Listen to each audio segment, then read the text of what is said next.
اب پچھلے 24-48 گھنٹوں میں ایک تو رفح جس کا ہم نے کل بھی ذکر کیا تھا، اس پہ کل مقامی وقت کے مطابق کوئی رات کے 2 بجے شدید تر بمباری ہوئی، بہت زیادہ شدید بومبنگ شروع ہوئی.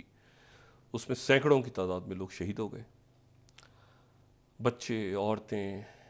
اور رفح جو ہے یہ بالکل غزہ کا وہ علاقہ جو کہ بالکل یعنی جو کہ مصر کے ساتھ لگتا ہے. رفح کا گاؤں پہلے بات کر چکے ہیں، 2 حصوں میں تقسیم ہو گیا تھا. ایک حصہ غزہ پٹی میں چلا گیا تھا رفح کا گاؤں، اور ایک جو ہے مصر کے پاس ہے لیکن درمیان میں وہ بفر زون بن گیا، تو اجڑی ہوئی بستی ہے رفح. اس کا تھوڑا سا حصہ ہے جو کہ غزہ میں رہ گیا.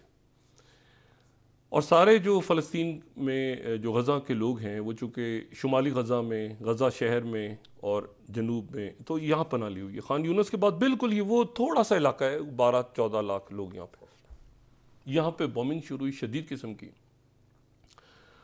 اور اس دوران جو ہے وہ لاتعداد لوگ شہید ہوئے. اس دوران اسرائیل نے کی طرف سے ان کے جو شنبت اور جو ان کی فوج ہے، انہوں نے کہا کہ ہم نے ایک بلڈنگ سے 2 یرغمالی جو ہیں اپنے رہا کروا لی ہیں اس دوران. اور یہ ہمارا ایک ڈائیورژن تھا جو ہم نے رفح کی طرف بومنگ کی، لیکن ہم نے جو جس عمارت سے چھڑایا ہے وہ رفح میں نہیں تھی بلکہ سینٹر اوپر میں تھی، جو غزہ سٹی کے علاقے میں.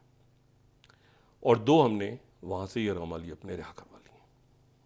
اچھا، اس دوران جو ہے یہ رفح سے 2 یرغمالی تو رہا ان کے ہو گئے، لیکن ایشو یہ ہے کہ اب معاملات بہت بگڑے ہوئے ہیں مشرق وسطیٰ کے، بہت، یا مغربی ایشیا کے. اور وہ اس طرح سے بگڑے ہوئے ہیں کہ ایک تو یہ جنگ جو ہے یہ طول پکڑ رہی ہے، اور طول پکڑتے پکڑتے اب یہ جا رہی ہے امریکی صدر بھی ایک ایسی پوزیشن میں آ گئے ہیں پریزیڈنٹ بائیڈن کے، اب نہ ان سے وہ یوکرین کا مسئلہ ان کی ٹرم میں حل ہوتا نظر آ رہا ہے، اور نہ ان کا مسئلہ جو ہے یہ مغربی ایشیا یا مشرق وسطیٰ کے مسائل حل ہوتے نظر آ رہے ہیں. اب چائنا کو، تائیوان کو تو بھول جائیں ادھر کیا ہونا تھا کیا نہیں ہونا. اور دوسرا جو معاملہ ہے وہ یہ ہے کہ جو یعنی آج جو ترکی کے صدر ہیں رجب طیب اردگان،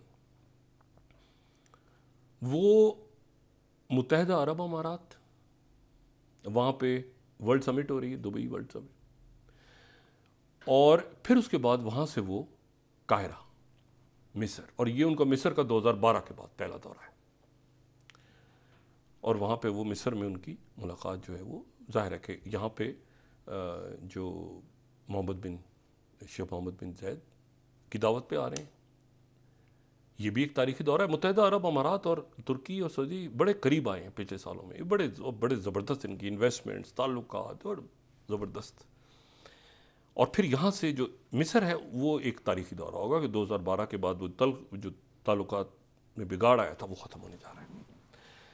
اچھا، وہ جب مصر پہنچیں گے تو اسی دوران، اس سے پہلے یہ تو ہے نا جو کہ سفارتی سطح پہ ہو رہی ہے، معاملات ہو رہے ہیں، اسی دوران وہ جو مذاکرات ہو رہے تھے، پیس پروسیس، وہ ختم نہیں ہوئے اپنی جگہ، وہ اپنی جگہ جاری ہیں. وہ جو تھا نا کہ جنگ بندی ہوگی اور فلسطین نہیں رہا، اس پہ پریزیڈنٹ بائیڈن ابھی تک لگے ہوئے ہیں کہیں نہ کہیں. پریزیڈنٹ بائیڈن کے بارے میں بات کی جا رہی ہے کہ جی انہوں نے، وہ پرائیویٹلی گالیاں دیتے ہیں نتن یاہو کو، لیکن جو پرائیویٹلی گالیاں دیتے ہیں وہ پبلک میں کیوں نہیں دیتے یہ ابھی تک کسی کو نہیں پتا. لیکن وہ بس پرائیویٹلی، اور ابھی دباؤ بڑھنا شروع ہو گیا کہ آپ پرائیویٹ میں اکیلے میں گالیاں کیوں دیتے ہیں اسے. کہتے ہیں اس آدمی نے میری زندگی جہنم میں ڈالا، اس کو گالیاں اس سے بھی سخت الفاظ استعمال کرتے ہیں نتن یاہو کے، لیکن وہ زبان پہ ان کے وہ پبلک کے سامنے نہیں آتا. حالانکہ کچھ ان کے الفاظ ایسے ہیں جن کے بارے میں ٹرمپ ان کا مذاق اڑا رہے ہیں کہ وہ زیادہ عمر کی وجہ سے کچھ الفاظ ادا کرنے میں ان کو پرابلم ہو رہی ہے. لیکن اس سے زیادہ جو ایشو ہے وہ ہے سیکرٹری دفاع لوئڈ آسٹن. لوئڈ آسٹن کے بارے میں جو ہے وہ ڈپارٹمنٹ آف ڈیفنس کی طرف سے جو اعلامیہ جاری ہوا ہے، والٹر ریڈ میڈیکل سینٹر، یہ 6 سلائیڈ اگر ہم دکھا سکیں تو ان کا ہیلتھ اسٹیٹس جو ہے وہ کہا تو جا رہا ہے کہ بہتر ہے اب، لیکن یہ کہ وہ انٹینسو کیئر میں داخل ہیں. اچھا، امریکی سیکرٹری دفاع کی بات ہو رہی ہے. امریکی سیکرٹری دفاع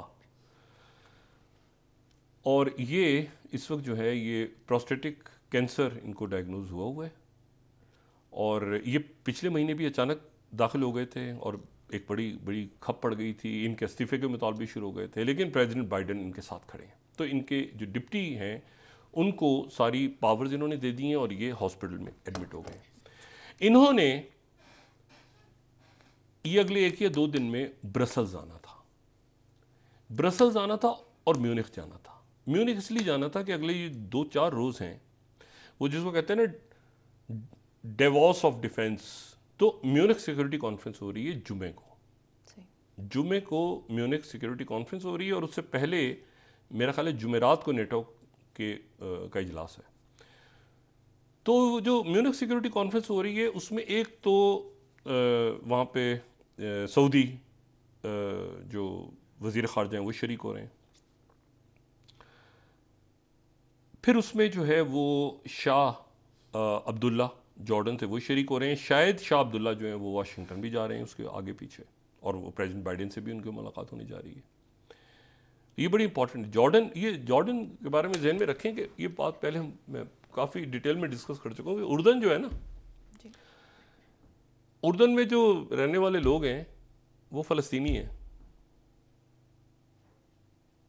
یعنی جو ان کی جو یعنی آپ کہا جائے کہ نسلاً جو ہے وہ یعنی اردن کے لوگ جو ان کی جو جنریشن ہے وہ فلسطینی ہے، فلسطین کا علاقہ ہے جس میں اردن ہے، مطلب اس طرح سمجھ لیں آپ، ٹھیک ہے نا، مغربی کنارہ مشرقی کنارہ، تو وہ فلسطینی ہے، ٹھیک ہے، یہ سارا فلسطین تھا نا، تو یہ بھی فلسطینی ہے، تو پھر اس میں ملک بنے کون سا کس کا حصہ ہے کدھر سے تقسیم ہوئی، لیکن وہ جو ایتھنک بیسس پہ وہ پیلسٹینینز ہیں اکثریت وہاں، یہ نہیں کہ پاپولیشن باہر سے آنے والے لوگ، جو اصل اردن کے لوگ ہیں ان کی بات کروں۔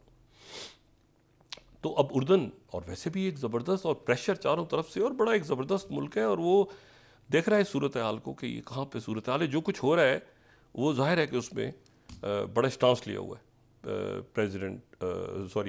کنگ عبداللہ نے۔ اچھا اب یہ اس میں اب آپ یہ دیکھیں نا کہ جنگ چل رہی ہے اور شدت آ گئی ہے، ولیم برنس پھر دوبارہ CIA کے ڈائریکٹر، پھر کائرو، وہ کائرو میں مذاکرات پھر وہ چل رہے ہیں، وہ ختم نہیں ہو رہے کیونکہ یہ جو جنگ ہے یہ پھنس گئی ہے۔ پھر دوبارہ ہوتیز نے ریڈ سی میں دوبارہ میزائل چلائے ہیں، جس پہ ہم کل ذرا بات کریں گے کہ یہ ریڈ سی کے اندر کیا معاملہ ہے۔ اب یہ جو یوکرین والا معاملہ ہے یہ خراب اس لیے ہو گیا ہے کہ جو ٹرمپ صاحب نے بیان دے دیے،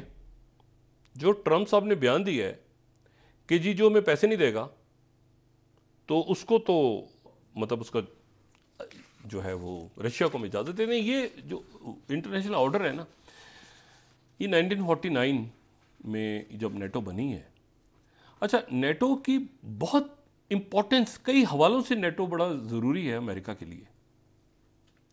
آپ کہیں گے امریکہ کے لیے پیسوں کا حساب نہیں ہے صرف، اور بھی بہت سی وجوہات ہیں۔ رشیا جو ہے، رشیا جب سوویت یونین تھا، تو جب تک سوویت یونین تھا تو قازقستان، یوکرین، بیلاروس، یہاں پر نیوکلیئر ویپنز تھے۔ سوویت یونین کے جو نیوکلیئر ویپنز تھے وہ بیلاروس میں بھی تھے۔ اب جو بھیجے نا پوٹن نے، تو اب تو دوسرے ملک میں بھیجے ہیں نا، پہلے بیلاروس حصہ تھا سوویت یونین کا، تو بیلاروس، یوکرین نے اپنی یا قازقستان نے یہاں پر جب یہ ملک آزاد ہوئے تو انہوں نے کہا کہ جی ہم اپنے نیوکلیئر آپ کو واپس کر رہے ہیں اور اس کے بدلے میں ہمیں سیکورٹی گارنٹی دی جائے، جو انہوں نے اپنے نیوکلیئر رشیا کو دے دیے۔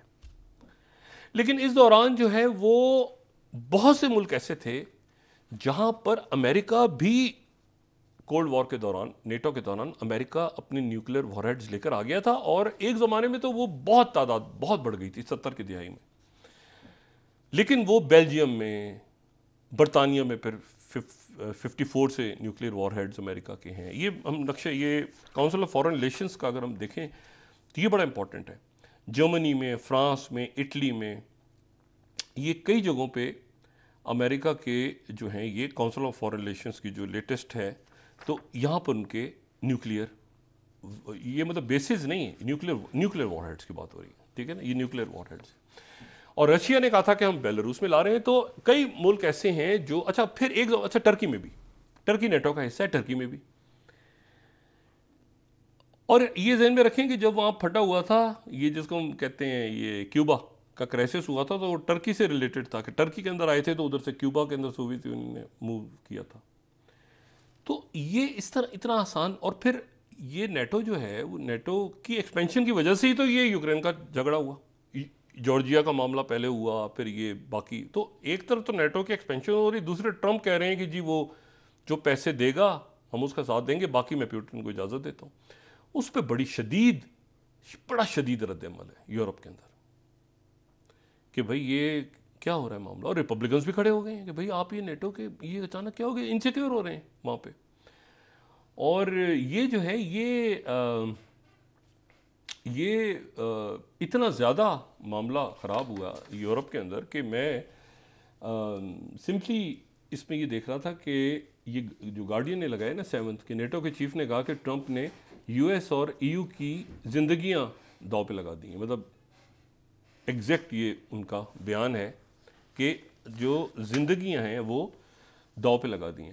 اور نیو یارک ٹائمز یہ کہہ رہے ہیں آؤٹ برسٹ بائی ٹرمپ اور نیٹو جو 9 سلائیڈ ہے میں push Europe to go it alone. اچھا لیکن یہ وہ فیلنگ ہے کہ جو امریکہ میں ہے مجموعی یورپ میں ہے. اچھا دونوں جگہوں پہ اپنا پوائنٹ آف ویو. امریکنز ہی کہتے ہیں کہ بھائی یہ ہم تو یورپ کو سیکیور کر رہے ہیں, یہ تو رشیا کھا جائے گا ان کو. وہ یورپ ہی کہتے ہیں کہ یہ ہمیں ہمارا پھٹا کر واقع یہ امریکنز کا نکل گئے ہیں. اور یہ آگے جا کے تو یہ ملک سارے جو ہیں یہ ایکسپیکٹ کچھ کر رہے تھے, کچھ ہوگی, یہ فروزن ہوتا ہے نا کانفلکٹس, یہ بڑی خرابی کی طرف. اور آگے ٹرمپ کے آنے کے چانسز ہیں دوبارہ. اچھا اب اس پوری پکچر میں یہ دباؤ ادھر دائیں گوانتانامو بے سے وہ جو 2 رہ گئے تھے ان کو بھی آج امریکہ نے واپس بھیج دیا افغانستان. اب ڈیولپمنٹس ہو رہی ہیں بہت زیادہ. اس کو اب اسٹارٹ کریں آپ انڈونیشیا کے الیکشنز, آپ اس کے بعد یہ اچھا انڈیا کے وہ قطر نے انڈیا کو ڈپلومیٹک سطح پہ بڑی سکسیس ملی ہے. وہ قطر میں جو ان کے لوگ تھے وہ رہا ہو گئے جن کو جاسوس میں پکڑا ہوا تھا قطر, وہ ان کو ڈپلومیٹکلی بڑی ایک اچھی آپ سمجھیں کہ ان کے لیے خبر ہے. تو بات یہ کہ بہت کچھ ہو رہا ہے. میں نے آپ سے وہی کہا نا کہ یہاں معاملہ کچھ اتنا عجب ہے اس وقت کہ وہ جو ہے نا کہ لوگ کریں گے مطلب ہے کہ وہ بالکل جو نا لوگ یہ دیکھ رہے ہیں کہ یار یہ کیا پک رہا ہے. اچھا اس کا کوئی وہ کسی قسم کا وہ ہوتا ہے نا کہ وہ مطلب گلی محلے کے اندر ہوتا ہے نا کہ وہ بچے کو چھوٹے چھوٹے بچے بھی جو ہے نا ڈسکس کر رہے ہیں کہ کیا ہو رہا ہے. ٹھیک ہو گیا ڈاکٹر صاحب, بریک کے بعد ڈسکس کرتے ہیں. وہ بچے کہیں گلی ڈنڈا کھیل رہا ہے, کوئی کیرم بورڈ کھیل رہے ہیں, کہیں وہ لوڈو کھیل رہے ہیں. وہ ہر جگہ اتنے لیول پہ جا کے جو ہے نا وہ چیزوں کا ڈسکس ہو رہی ہے کہ وہ بندہ کہے کہ یار یہ کیا ہو رہا ہے. ٹھیک ہے.